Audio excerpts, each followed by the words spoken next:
آج مہرین کا نکاح تھا، لیکن وہ اپنے اس نکاح سے بالکل بھی خوش نہیں تھی، کیونکہ یہ نکاح اس کی مرضی کے بغیر ہو رہا تھا۔ وہ یتیم تھی اور اس کے گھر والوں نے اس سے پوچھے بغیر سائم سے نکاح فکس کر دیا تھا اور اسے عین نکاح والے دن بتایا۔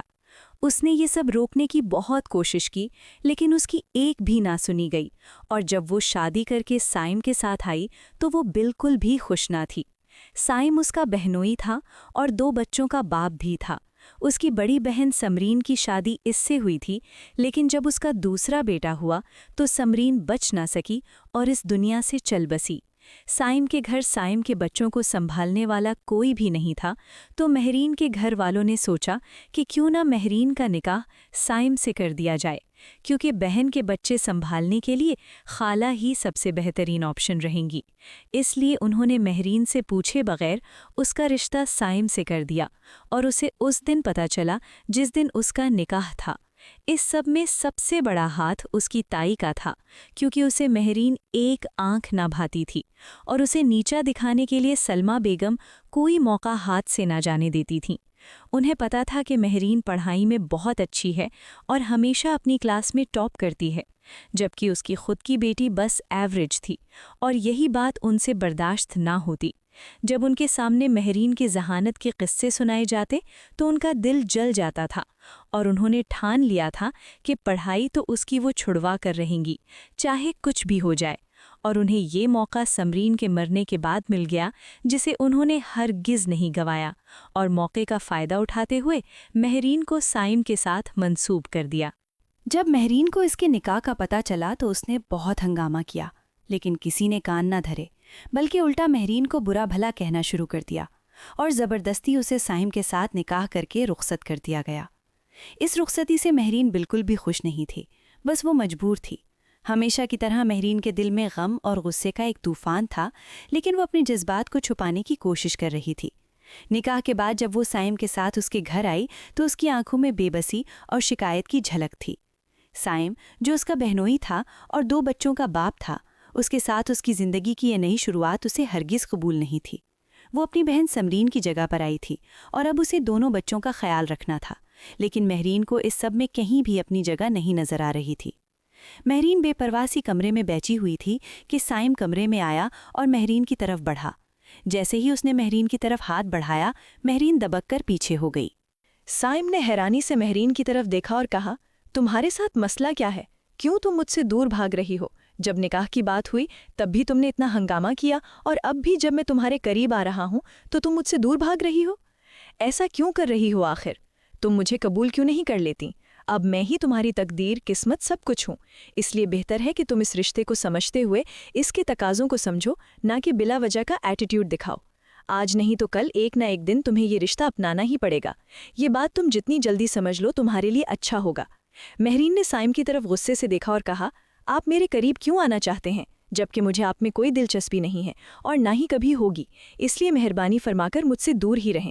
اس کی بات سن کر سائم کا منہ حیرت سے کھلا اور کہا، بیوی ہو تم میری، میں تمہارے قریب بھی آؤں گا اور اپنا حق بھی وصول کروں گا۔ یہ سب سن کر مہرین کو تو مانو آگ ہی لگ گئی۔ وہ غصے سے آگ بگولا ہوتے ہوئے کہنے لگی، یہ شادی تو بچوں کو سنبھالنے کے لیے کی گئی ہے، تو آپ کس حق کی بات کر رہے ہیں؟ میں یہاں صرف آپ کے بچوں کی وجہ سے ہوں، نہ کہ آپ کو حق دینے کے لیے۔ مجھے یہاں ایک نینی بنا کر رخصت کیا گیا ہے، آپ کی بیوی بنا کر نہیں، سمجھے؟ جو آپ حق وصول کرنے کی بات کر رہے ہیں۔ یہ سنتے ہوئے سائم کے ماتھے پر بل پڑے اور کہا، تم مانو یا نہ مانو، بیوی ہو تم میری، اور اپنا حق تمہیں لے کر ہی رہوں گا، چاہے کچھ بھی ہو جائے۔ میں تمہیں کل تک کا وقت دیتا ہوں، خود کو ذہنی اور جسمانی طور پر تیار کر لو۔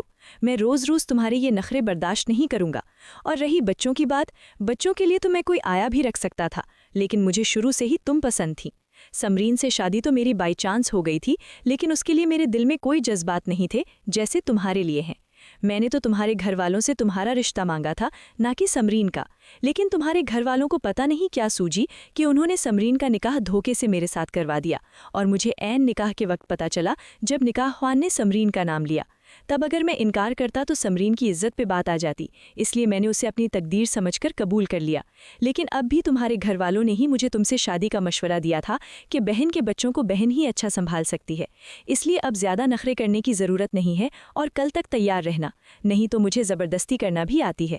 اتنا کہہ کر سائم واش روم میں گھس گیا اور مہرین وہیں بیٹھی سائم کی باتوں پہ غور کر رہی تھی، لیکن وہ خود کو کسی طور بھی مطمئن نہ کر سکی اور سوچنے لگی کہ یہ سب سائم جان بوجھ کر رہا ہے۔ پھر وہ سوچ کے جب تھک گئی تو کمرے میں موجود صوفے پر لیٹ گئی اور خود کو پرسکون کرنے کی کوشش کرتے ہوئے سونے کی کوشش کرنے لگی، لیکن نیند اس کی آنکھوں سے کوسوں دور تھی۔ کوشش کرنے کے باوجود بھی نیند نہیں آ رہی تھی۔ سائم جب واش روم سے باہر نکلا تو مہرین نے جان بوجھ کر آنکھیں بند کر لیں تاکہ سائم کو لگے کہ وہ سو گئی ہے۔ سائم نے اس کی طرف غور سے دیکھا اور سر جھٹک کر بیڈ پر سونے کے لیے لیٹ گیا اور کچھ ہی دیر میں سو گیا۔ مہرین کو لیٹے ہوئے ابھی کچھ ہی دیر ہوئی تھی کہ بچے کے رونے کی آواز آئی۔ اس نے اٹھ کر دیکھا تو سمرین کا چھوٹا بیٹا دائم رو رہا تھا۔ مہرین فوراً بیڈ سے اٹھ کر بچے کی طرف بڑھی۔ دائم کا رونا بے حد دل دہلا دینے والا تھا اور مہرین کی آنکھوں میں ایک عجیب سی نمی آ گئی۔ وہ بے اختیار بچے کو گود میں اٹھا کر چپ کروانے کی کوشش کرنے لگی۔ مہرین نے اسے دودھ پلایا اور سلانے کی کوشش کرنے لگی۔ کچھ ہی دیر میں دائم سو گیا۔ یہ سب کن اکھیوں سے سائم دیکھ رہا تھا اور مہرین کو یوں بچے کی پرواہ کرتے ہوئے دیکھ کر مسکرانے لگا۔ اسے لگا کہ شاید مہرین جلد ہی یہ سب قبول کر لے گی، لیکن شاید وہ غلط تھا۔ مہرین بچے کو بیبی کاٹ میں لٹا کر خود پھر سے صوفے پر آ کر لیٹ گئی اور سونے کی کوشش کرنے لگی، لیکن اسے سائم کی کہی ہوئی باتیں یاد آنے لگیں تو اس نے سوچا کہ یہ سب تو وہ کبھی بھی نہیں ہونے دے گی، چاہے اس کے لیے اسے کچھ بھی کرنا پڑے۔ صبح مہرین جب نماز پڑھنے کے لیے اٹھی تو اس نے دیکھا کہ سائم گہری نیند سو رہا تھا۔ وہ نیچے آئی، ادھر ادھر دیکھا اور پھر جلدی سے باہر نکلتے ہوئے بھاگ گئی۔ مہرین جب باہر نکلی تو اس کی نظریں چاروں طرف تیز تیز دوڑ رہی تھیں اور دل میں بے شمار خیالات آ رہے تھے۔ وہ جلدی جلدی قدم اٹھاتی ہوئی ایک گلی سے دوسرے گلی کی طرف بڑھ رہی تھی۔ اس کا مقصد صرف یہی تھا کہ وہ سائم کی گرفت سے نکل سکے۔ اس نے قدموں کو تیز کرنے کے ساتھ اس کے دل کی دھڑکنیں بھی تیز ہو چکی تھیں۔ اس نے رات ہی سوچ لیا تھا کہ اگر اس نے اپنے خواب پورے کرنے ہیں تو یہاں سے نکلنا پڑے گا۔ اگر اس نے بھی دوسری لڑکیوں کی طرح سمجھوتا کر لیا تو وہ کبھی بھی اپنے خوابوں کو پورا نہیں کر سکتی۔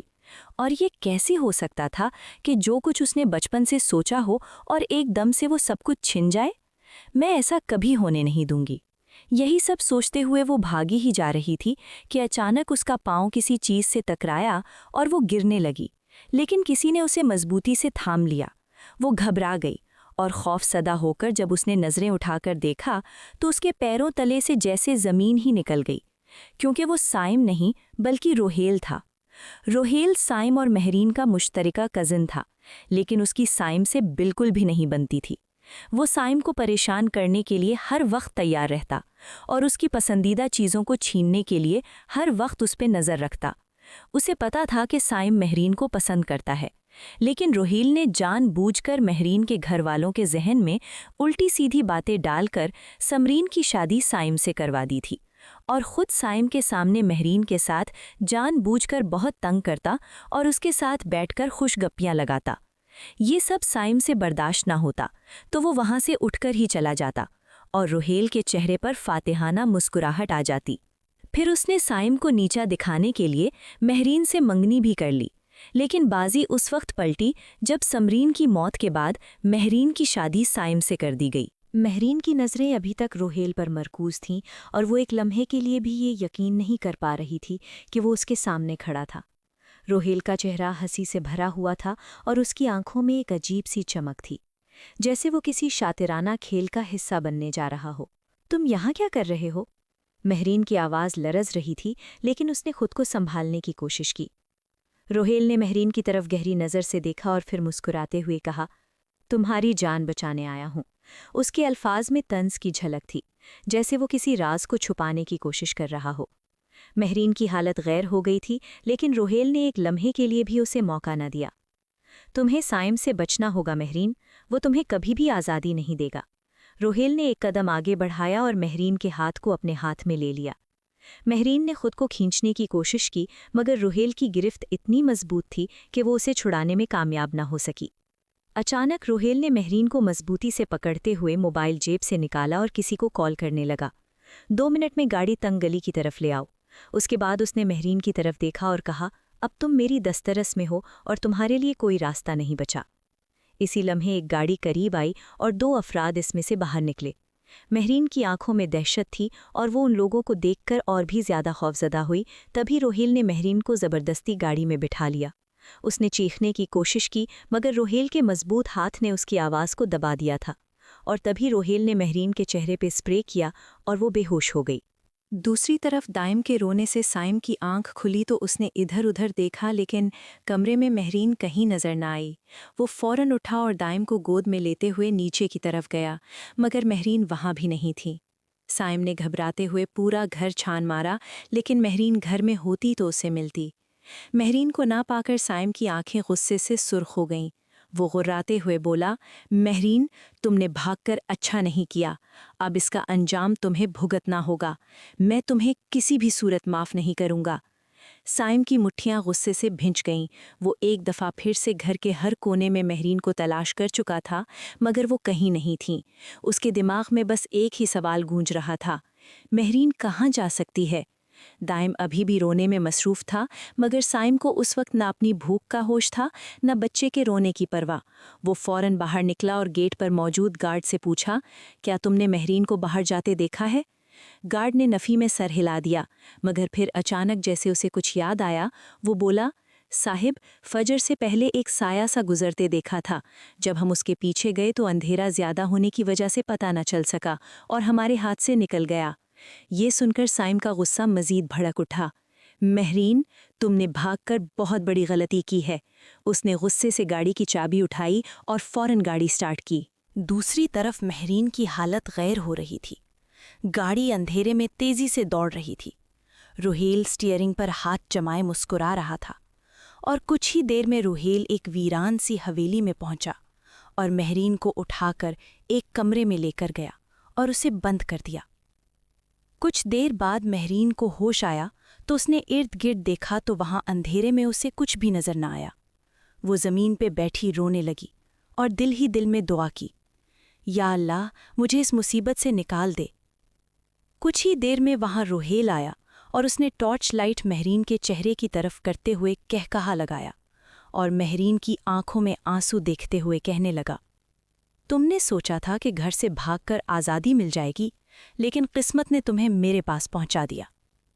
مہرین نے غصے سے اس کی طرف دیکھا۔ روہیل، تم یہ سب کیوں کر رہے ہو؟ مجھے جانے دو۔ روہیل نے ایک کہکہا لگایا، تمہیں واقعی لگتا ہے کہ میں تمہیں جانے دوں گا اور تمہیں سائم کے لیے چھوڑ دوں گا؟ کتنی معصوم ہونا تم! اب تم ہمیشہ میرے پاس رہو گی، سمجھی؟ اس کا چہرہ پکڑتے ہوئے روہیل غرایا۔ مہرین کی آنکھوں میں آنسو آ گئے۔ اسے احساس ہو رہا تھا کہ وہ ایک مصیبت سے نکل کر دوسری میں پھنس چکی تھی۔ اس نے روہیل کے آگے ہاتھ جوڑے اور کہا، پلیز مجھے چھوڑ دو، میں نے تمہارا کیا بگاڑا ہے؟ روہیل نے غصے سے اس کا منہ دبوچتے ہوئے کہا، بند کرو اپنا یہ ڈرامہ، تمہارے آنسوؤں سے مجھے کوئی فرق نہیں پڑنے والا۔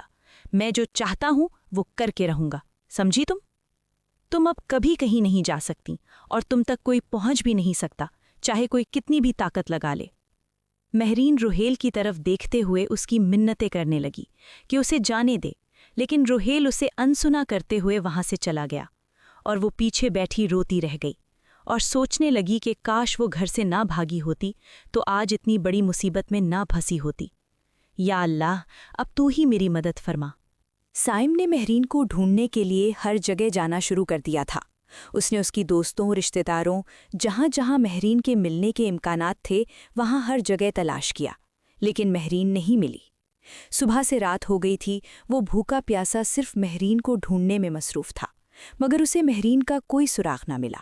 وہ تھکا ہارا نڈھال سا گھر داخل ہوا، جہاں اس کی بیٹی ارمیش اور دائم رو رو کر پاگل ہو رہے تھے اور ملازموں سے سنبھل ہی نہیں رہے تھے۔ وہ بھاگتا ہوا اپنے بچوں کے پاس پہنچا۔ بچے اپنے باپ کو دیکھ کر بالکل خاموش ہو گئے۔ سائم نے دائم کو اٹھا لیا اور اپنی بیٹی کی انگلی پکڑ کر انہیں کمرے میں لے گیا۔ وہ دونوں کو اپنے ساتھ لٹا کر سلانے لگا اور کچھ دیر میں وہ سو گئے، لیکن سائم کی سوچ کی سوئی ایک بار پھر مہرین پر جا کر اٹک گئی۔ وہ سوچنے لگا، مہرین، میں تمہیں کہاں سے ڈھونڈوں؟ کہاں چلی گئی ہو تم؟ اتنی جلدی کہاں چھپ سکتی ہو؟ ایک بار تم میرے ہاتھ لگ جاؤ، پھر بتاؤں گا کہ کیسے بھاگا جاتا ہے۔ وہ غصے سے سوچ رہا تھا کہ اسی دوران اس کا فون بجا۔ روہیل کا نمبر دیکھ کر اس کے ماتھے پر بل پڑ گئے۔ سائم نے غصے سے فون اٹھایا۔ ہاں بولو۔ اس کی آواز میں سختی تھی۔ یار میں نے سنا ہے کہ تم اپنی بیوی کو ڈھونڈ رہے ہو، روہیل نے تمسخرانہ انداز میں پوچھا تو سائم کا دل کیا روہیل کو جان سے مار دے۔ کوئی کام ہے تو بتاؤ ورنہ میں تم جیسے فضول لوگوں سے بات نہیں کرتا۔ تو روہیل ہنسنے لگا اور کہا، میں جانتا ہوں کہ اس وقت مہرین کہاں ہے۔ کیا واقعی؟ سائم کا دل ایک لمحے کو زور سے دھڑکا، وہ جھٹکے سے سیدھا ہو کر بیٹھ گیا۔ کہاں؟ کب؟ کیسے؟ سائم نے ایک ہی سانس میں کئی سوال پوچھ ڈالے۔ تو سائم کی بے چینی دیکھتے ہوئے روہیل مسکرایا اور کہا، اگر مہرین کے بارے میں جاننا ہے تو مجھے ہوٹل ریڈ روز میں ملو۔ سائم نے کہا، میں ابھی آتا ہوں، تم بس میرا وہاں ویٹ کرو۔ سائم نے فون کاٹ دیا اور فوراً بچوں پر ایک نظر ڈالی جو سکون سے سو رہے تھے، پھر جلدی سے جیکٹ پہنی اور گاڑی کی چابیاں اٹھا کر باہر نکل گیا۔ اور جاتے ہوئے اس نے ایک ملازمہ کو آواز دی اور کہا، تھوڑی دیر کے لیے میرے کمرے میں بچوں کے پاس رکو، میں کچھ ہی دیر میں واپس آتا ہوں۔ اور خود جلدی سے ہوٹل ریڈ روز کے لیے نکل گیا۔ اس کے دماغ میں صرف ایک ہی بات گونج رہی تھی، مہرین اب تم مجھ سے نہیں بچ سکتی۔ گاڑی تیزی سے سڑکوں پر دوڑ رہی تھی، اس کی گرفت اسٹیئرنگ پر سخت تھی، وہ ہر صورت مہرین تک پہنچنا چاہتا تھا۔ کچھ ہی دیر میں وہ ریڈ روز ہوٹل کے باہر تھا۔ اس نے ادھر ادھر نظریں دوڑائیں لیکن روہیل کہیں نظر نہیں آیا۔ وہ جلدی سے ہوٹل کے اندر داخل ہوا اور ارد گرد دیکھنے کے بعد اسے کونے میں روہیل بیٹھا ہوا نظر آیا۔ وہ تقریباً بھاگتے ہوئے روہیل کے پاس پہنچا۔ بتا، میری بیوی کہاں ہے؟ روہیل کے پاس پہنچتے ہی اس نے سوال کیا تو روہیل نے مسکراتے ہوئے اس کی بے چینی کو دیکھا اور کہا، ریلیکس میرے یار، بیٹھ تو صحیح، پہلے کچھ بات کر لے۔ سائم نے غصے سے اس کی طرف دیکھا اور کہا، مجھے تم سے کوئی بات نہیں کرنی، تم صرف یہ بتاؤ کہ میری بیوی کہاں ہے۔ روہیل نے سنجیدگی سے کہا، بیٹھ کر پہلے میری بات سنو پھر میں بتاؤں گا، ایسا نہ ہو کہ تمہاری وجہ سے تمہاری بیوی کو کوئی نقصان اٹھانا پڑے۔ سائم کو چاروں ناچار بیٹھنا ہی پڑا کیونکہ اسے ہر حال میں مہرین کے بارے میں پتہ لگانا تھا۔ وہ سنجیدگی سے روہیل کی طرف دیکھنے لگا۔ روہیل نے کہا، تمہاری بیوی تو تمہیں ملنے سے رہی، تو بہتر ہے کہ تم طلاق کے کاغذات پر سائن کر کے اسے میرے حوالے کر دو۔ طلاق کے کاغذات بھی میں اپنے ساتھ لایا ہوں تاکہ تمہیں کسی بھی قسم کی پریشانی کا سامنا نہ کرنا پڑے۔ یہ کہتے ہوئے اس نے پیپر نکالے اور سائم کے سامنے رکھ دیے۔ یہاں سائن کرو۔ روہیل کی بات سن کر سائم تو آگ بگولا ہو گیا۔ وہ غصے سے کھڑا ہو کر دھاڑتے ہوئے بولا، اپنی بکواس بند کرو اور مجھے یہ بتاؤ کہ میری بیوی کو کہاں رکھا ہوا ہے۔ یہ سن کر روہیل قہقہا لگا کر بولا، کیا تمہیں واقعی لگتا ہے کہ میں تمہیں بتا دوں گا؟ کتنے بے وقوف ہو تم، اتنی مشکل سے ہاتھ آئی ہے، اسے کیسے چھوڑ دوں؟ روہیل کی بات سن کر سائم کو ایسا لگ رہا تھا کہ اس کا دماغ ابھی پھٹ جائے گا۔ اس نے روہیل کو گریبان سے پکڑا اور غصے سے کہا، تمہاری ہمت بھی کیسے ہوئی میری بیوی کو کڈنیپ کرنے کی؟ روہیل مسکرایا اور بولا، کس کمبخت میں تمہاری بیوی کو کڈنیپ کیا ہے؟ سائم نے روہیل کا گریبان چھوڑتے ہوئے اسے جھٹکا دیا اور سخت لہجے میں پوچھا، کیا وہ خود آئی تھی تمہارے پاس؟ روہیل نے نفی میں سر ہلایا اور بولا، وہ تو بیچاری بھاگ رہی تھی تو میں نے سوچا کہ بیچاری تھک جائے گی، کیوں نہ میں خود ہی اسے اٹھا کر لے جاؤں، بس یہی سوچ کر میں نے اسے۔ اس سے پہلے کہ روہیل اپنی بات مکمل کرتا، سائم نے دوبارہ اس کا گریبان پکڑ لیا اور غصے سے دھاڑا، تمہاری ہمت کیسے ہوئی میری بیوی کو اغوا کرنے کی؟ میں تمہیں جان سے مار دوں گا۔ وہ اتنی زور سے چلایا کہ ارد گرد کے لوگ حیرت سے اسے دیکھنے لگے، لیکن سائم کو کسی کی پرواہ نہیں تھی۔ روہیل نے کمینگی سے مسکراتے ہوئے کہا، میرے پاس ایک اور آپشن بھی ہے، اگر تم اسے طلاق نہیں دینا چاہتے تو اس کے بدلے میں مجھے 5 کروڑ روپے چاہیے، اگر دے سکتے ہو تو بتاؤ، میں تمہاری بیوی کو فوراً چھوڑ دوں گا، یہ میرا تم سے وعدہ ہے۔ روہیل کی بات سن کر سائم کچھ دیر تک اس کی طرف غور سے دیکھتا رہا، پھر کہنے لگا، ٹھیک ہے، میں تمہیں 5 کروڑ دوں گا، لیکن اس سے پہلے تم میری بیوی کو چھوڑ دو۔ روہیل نے غصے سے سائم کی طرف دیکھا اور بولا، پاگل سمجھا ہوا ہے مجھے؟ پہلے پیسے پھر تمہاری بیوی، اگر منظور ہے تو ٹھیک، ورنہ میں چلا۔ سائم نے اسے گھور کر دیکھا اور کہا، اگر تم نے کوئی چالاکی کرنے کی کوشش کی تو میں تمہیں زندہ نہیں چھوڑوں گا۔ روہیل طنزیہ مسکرایا اور بولا، میری بات ماننے کے علاوہ تمہارے پاس کوئی چارہ نہیں ہے، چپ چاپ میری بات مان لو تو تمہیں تمہاری بیوی مل جائے گی، ورنہ تمہیں تو پتہ ہی ہے کہ میں کتنا کمینہ ہوں۔ اگر تم نے مجھے 5 کروڑ نہ دیے تو میں تمہاری بیوی کو استعمال کر کے کہیں بیچ بھی سکتا ہوں اور اپنی رقم وصول کر سکتا ہوں، اور مہرین تو ہے بھی خوبصورت اور لاجواب، اف کیا سراپا ہے اس کا، جی کرتا ہے کہ۔ روہیل کے اتنا کہنے کی دیر تھی کہ سائم اس پر ٹوٹ پڑا اور اسے مارنے لگا۔ روہیل بھی کہاں کم تھا، دونوں کے درمیان ہاتھا پائی ہونے لگی۔ ارد گرد کے لوگوں نے بیچ میں آ کر انہیں الگ کیا۔ روہیل اپنے کپڑے جھاڑتے ہوئے سائم کی طرف دیکھ کر بولا، میری بات پر غور کر لینا، اگر تمہیں سمجھ آ جائے تو مجھے کال کر دینا۔ تم میری بتائی ہوئی جگہ پر پیسے لے کر پہنچنا اور میں تمہاری بیوی کو لے کر آ جاؤں گا۔ یہ کہہ کر وہ وہاں سے چلا گیا، جبکہ سائم وہیں کھڑا اسے جاتا ہوا دیکھ رہا تھا۔ سائم کے ہاتھ مٹھی کی صورت میں بند ہو گئے، وہ غصے سے کھولتے ہوئے سانس لے رہا تھا۔ روہیل کی دھمکیوں نے اس کا دماغ گھما کر رکھ دیا تھا، لیکن وہ جانتا تھا کہ اگر جذبات میں آ کر کوئی غلط قدم اٹھایا تو مہرین کی جان کو خطرہ ہو سکتا تھا۔ اسے ہر حال میں صبر اور عقل سے کام لینا تھا۔ وہ جلدی سے ہوٹل سے باہر نکلا اور گاڑی میں بیٹھتے ہی اپنے قابل اعتماد دوست پولیس انسپکٹر عادل کو کال کی۔ ہیلو عادل، مجھے تمہاری مدد چاہیے، فوراً میرے گھر آ جاؤ۔ لیکن یار بات کیا ہے، کچھ بتاؤ تو صحیح، سائم نے کہا۔ میں تمہیں فون پر نہیں بتا سکتا، تم بس جلدی سے میرے گھر پہنچو۔ عادل، جو ایک قابل اور ایماندار پولیس انسپکٹر تھا، سائم کے لہجے کی سختی بھانپ چکا تھا۔ اس نے بنا کسی سوال کے جواب دیا، میں بس ابھی پہنچ رہا ہوں۔ کچھ ہی دیر میں عادل سائم کے گھر پہنچ گیا۔ سائم بے چینی سے کمرے میں ٹہل رہا تھا۔ کیا ہوا، سب ٹھیک تو ہے؟ عادل نے پریشانی سے پوچھا۔ سائم نے غصے سے دانت پیستے ہوئے ساری تفصیل بتائی کہ کیسے روہیل نے مہرین کو اپنے قبضے میں لے رکھا ہے اور اب اسے 5 کروڑ کی ڈیمانڈ کر رہا ہے۔ عادل نے حیرت اور غصے سے کہا، یہ آدمی تو حد سے بھی آگے جا چکا ہے، لیکن سائم تمہیں پتا ہے نا کہ اگر تم نے اسے پیسے دیے تو اس کی حوصلہ افزائی ہو جائے گی، وہ مہرین کو چھوڑنے کے بجائے مزید پیسوں کی ڈیمانڈ کر سکتا ہے۔ سائم نے مایوسی سے کہا، مجھے پتا ہے لیکن میرے پاس کوئی اور راستہ نہیں ہے، میں کسی بھی قیمت پر مہرین کو نقصان نہیں پہنچنے دے سکتا۔ عادل نے گہری سانس لی اور چند لمحے سوچنے کے بعد بولا، ہمیں یہ کام ہوشیاری سے کرنا ہوگا۔ اگر ہم نے سیدھا چھاپا مارا اور روہیل کو بھنک پڑ گئی تو وہ مہرین کو نقصان پہنچا سکتا ہے۔ ہمیں ایسا پلان بنانا ہوگا جس سے وہ پھنس جائے لیکن اسے شک بھی نہ ہو۔ سائم نے آنکھیں بند کر کے خود کو پرسکون کرنے کی کوشش کی۔ چند لمحوں بعد عادل نے اسے کہا، میرے پاس پلان ہے، ہم یہ کریں گے کہ روہیل کو کال کر کے تم اسے کہو کہ میں 5 کروڑ دینے کے لیے تیار ہوں، لیکن مجھے مہرین کو پہلے دیکھنا ہوگا۔ جیسے ہی وہ مہرین کو تمہارے سامنے لائے گا میں اپنے آدمیوں کے ساتھ اسے قابو میں کر لوں گا۔ عادل نے کہا، یہ خطرناک ہو سکتا ہے لیکن اگر ہم محتاط رہے تو کامیاب بھی ہو سکتے ہیں۔ میں اپنے قابل بھروسہ اہلکاروں کو تیار رکھوں گا۔ جیسے ہی روہیل مہرین کو لے کر آئے گا ہم اسے رنگے ہاتھوں پکڑ لیں گے، لیکن یاد رکھو تمہیں بالکل نارمل برتاؤ کرنا ہوگا تاکہ اسے شک نہ ہو۔ سائم نے موبائل اٹھایا اور گہری سانس لے کر روہیل کا نمبر ملایا۔ دوسری بیل پر ہی فون اٹھا لیا گیا۔ ہاں بولو، کیا فیصلہ کیا؟ روہیل کے لہجے میں جیت کی خوشبو تھی۔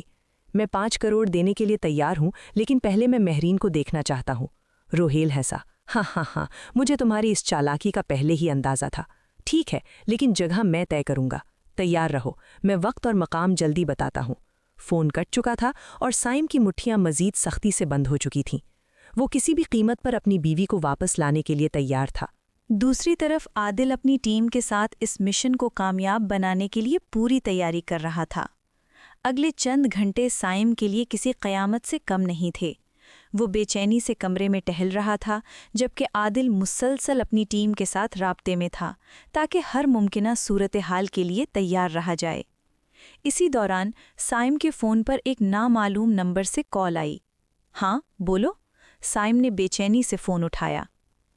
کل رات 11 بجے پرانی فیکٹری کے عقب میں آ جانا، پیسے ساتھ لانا اور اکیلا آنا۔ اگر کسی کو خبر ہوئی تو تمہاری بیوی ہمیشہ کے لیے تم سے دور ہو جائے گی۔ روہیل کی آواز میں زہر بھرا ہوا تھا۔ فون کٹ چکا تھا لیکن سائم کے چہرے پر اب بے بسی کے بجائے ایک عزم نظر آ رہا تھا۔ وہ پلٹا اور عادل کی طرف دیکھا جو پہلے ہی سب سن چکا تھا۔ ہم تیار ہیں، بس تمہیں احتیاط سے کھیلنا ہوگا، عادل نے کہا اور ایک پلان ترتیب دینا شروع کیا۔ سائم گاڑی میں بیٹھا بے چینی سے اپنی گھڑی کی طرف دیکھ رہا تھا۔ اس کے ہاتھ میں ایک بیگ تھا جو دکھنے میں پیسوں سے بھرا ہوا لگ رہا تھا، لیکن حقیقت میں یہ صرف کاغذ کے بنڈلز تھے۔ یاد رکھنا، جیسے ہی وہ مہرین کو لے کر آئے ہمیں ایک واضح اشارہ دینا۔ عادل نے گاڑی کے سائے میں کھڑے ہو کر سائم کو ہدایت دی۔ ہم نے پورے علاقے کو گھیر رکھا ہے، جیسے ہی وہ ہاتھ ڈالے گا ہم اسے پکڑ لیں گے۔ سائم نے سر ہلایا اور گاڑی سے باہر نکلا۔ اندھیری گلی میں پرانی فیکٹری کی بوسیدہ دیواروں کے پیچھے کچھ سائے حرکت کر رہے تھے۔ تم وقت پر پہنچ گئے، اچھا لڑکا، روہیل نے طنزیہ ہنستے ہوئے کہا اور اشارہ کیا۔ 2 آدمیوں نے ایک سیاہ چادر میں لپٹی ہوئی لڑکی کو کھینچ کر باہر لایا۔ مہرین، سائم بے اختیار چیخا لیکن خود کو قابو میں رکھا۔ وہ جانتا تھا کہ اگر وہ جذبات میں آیا تو سب کچھ بگڑ سکتا ہے۔ پہلے پیسے، پھر تمہاری بیوی۔ روہیل نے ہاتھ بڑھایا۔ سائم نے بیگ زمین پر رکھا۔ پہلے مہرین کو چھوڑو، پھر میں بیگ اٹھانے دوں گا۔ روہیل نے گہری نظروں سے اسے دیکھا، جیسے پرکھ رہا ہو کہ کہیں کوئی چالاکی تو نہیں کی جا رہی۔ چند لمحے خاموشی میں گزرے، پھر وہ ہنسا۔ ٹھیک ہے، ویسے بھی مجھے تمہاری کمزوری کا اندازہ تھا۔ اس نے مہرین کو دھکا دیا جو منہ کے بل گری، لیکن وہ فوراً اٹھی کہ کہیں پھر سے روہیل اسے نہ پکڑ لے۔ سائم نے مہرین کو خود کے قریب محسوس کیا، لیکن جیسے ہی روہیل بیگ کی طرف بڑھا، ایک زوردار آواز گونجی۔ گولی روہیل کے بازو کو چیر گئی۔ اس نے تکلیف سے کراہتے ہوئے اپنی بازو کو پکڑا اور سامنے آتی ہوئی پولیس کو دیکھ کر غصے سے سائم کی طرف گھورا۔ تم نے یہ سب اچھا نہیں کیا، میں اس کا بدلہ ضرور لوں گا، وہ غصے سے بولا اور پولیس کے قریب پہنچنے سے پہلے ہی وہاں سے بھاگ نکلا۔ سائم، جو بس مہرین کے صحیح سلامت مل جانے پر شکر گزار تھا، گہری سانس لے کر اسے تھامنے لگا۔ مہرین خوف اور تھکن سے کانپ رہی تھی، لیکن سائم کی موجودگی نے اسے کچھ سکون دیا۔ اتنی دیر میں انسپکٹر عادل اس کے پاس آیا اور بولا، بھاگ گیا کمبخت، لیکن میں اسے چھوڑوں گا نہیں، جلد ہی اسے پکڑ لیں گے۔ پھر وہ سائم سے ہاتھ ملاتے ہوئے بولا، تمہاری بیوی محفوظ ہے، بس اب اسے آرام کرنے دو۔ یہ کہہ کر عادل اپنی ٹیم کے ساتھ وہاں سے چلا گیا۔ لیکن جیسے ہی سائم کا دھیان مہرین کی طرف گیا، اس کی آنکھوں میں غصے کی چنگاریاں بھڑک اٹھیں۔ تمہاری ہمت کیسے ہوئی بھاگنے کی؟ اس نے غصے سے کہا۔ گھر چلو، اب تمہاری سزا گھر میں ہی طے ہوگی۔ یہ کہہ کر اس نے مہرین کی کلائی سختی سے پکڑی اور اسے زبردستی گاڑی کی طرف لے کر گیا۔ مہرین نے مزاحمت کی کوشش کی، لیکن سائم کے غصے کے آگے وہ بے بس تھی۔ گاڑی میں دھکیلنے کے بعد سائم خود بھی بیٹھا اور غصے میں تیز رفتاری سے ڈرائیو کرتا ہوا گھر پہنچا۔ جیسے ہی گھر پہنچا، اس نے مہرین کو گھسیٹتے ہوئے اندر لے جا کر سیدھا اپنے کمرے میں دھکیلا۔ اب بتاؤ، سائم دھاڑا، کیوں بھاگی تھی؟ تمہاری ہمت بھی کیسے ہوئی یہاں سے فرار ہونے کی؟ خود کو کیا سمجھتی ہو، بہت بڑی تیسمار خان ہو؟ سوچو، اگر تمہیں کچھ ہو جاتا یا روہیل تمہارے ساتھ کچھ غلط کر دیتا تو کیا کرتی تم؟ ہاں بتاؤ مجھے۔ ارے یار، تم نے بھاگنے سے پہلے ایک بار بھی نہیں سوچا کہ اگر تمہیں کچھ ہو جاتا تو میرا کیا بنتا؟ سائم نے نفی میں سر ہلاتے ہوئے کہا، بہت غلط کیا تم نے، بہت غلط۔ میں تمہیں اس کے لیے کبھی معاف نہیں کروں گا۔ سزا تو تمہیں مل کر ہی رہے گی، تاکہ آئندہ تم ایسا کچھ بھی کرنے سے پہلے 100 بار سوچو۔ مہرین، جو اب تک خاموشی سے سب کچھ سہ رہی تھی، آخر کار پھٹ پڑی۔ نہیں رہنا مجھے تمہارے ساتھ، وہ چیخی، اور نہ ہی کسی اور کے ساتھ۔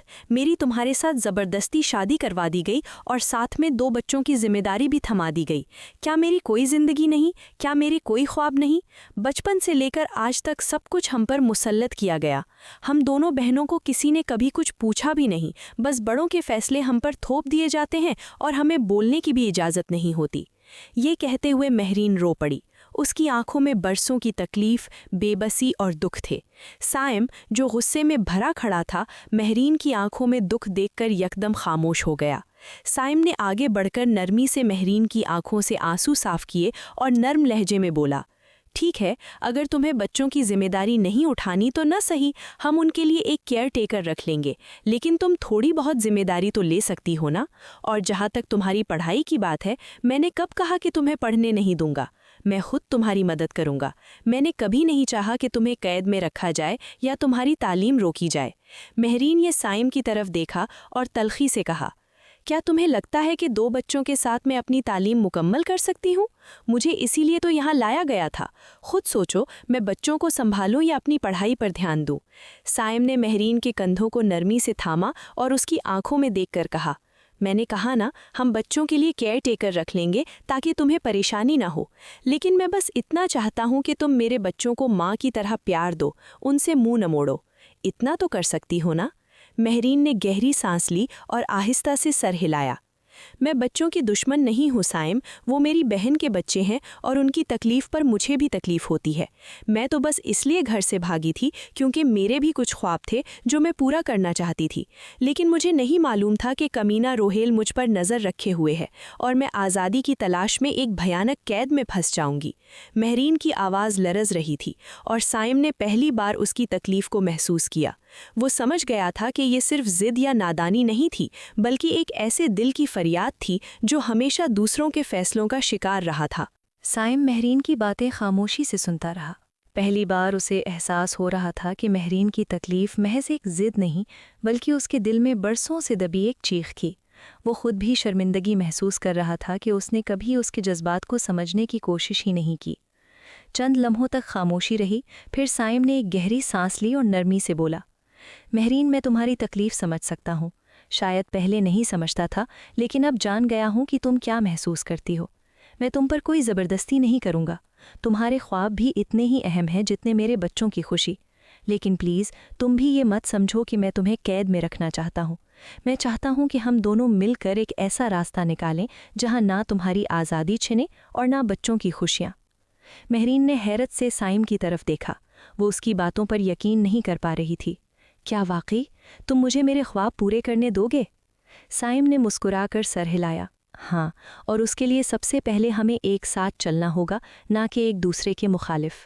مہرین کی آنکھوں میں امید کی ایک چمک ابھری، لیکن ابھی بھی اس کے دل میں خدشات موجود تھے۔ اور اگر میں ناکام ہو گئی تو؟ اگر میں بچوں اور اپنی زندگی کے درمیان توازن نہ بنا سکی تو؟ سائم نے اس کے دونوں ہاتھ تھام لیے اور نرمی سے کہا، تو میں تمہارا ہاتھ تھام لوں گا۔ جب تک میں تمہارے ساتھ ہوں تم اکیلی نہیں ہو مہرین، بس تمہیں بھی مجھ پر بھروسہ کرنا ہوگا جیسے میں تم پر کر رہا ہوں۔ مہرین نے ایک لمحے کے لیے سوچا، پھر آہستہ سے سر ہلا دیا۔ ٹھیک ہے، میں کوشش کروں گی۔ یہ پہلا موقع تھا جب دونوں نے واقعی ایک دوسرے کو سمجھنے کی کوشش کی تھی۔ شاید یہ سفر آسان نہ ہوتا، لیکن کم از کم وہ دونوں اب ایک ساتھ چلنے کے لیے تیار تھے۔ مہرین اور سائم کے درمیان خاموشی چھا گئی، لیکن یہ خاموشی اب تکلیف دہ نہیں تھی۔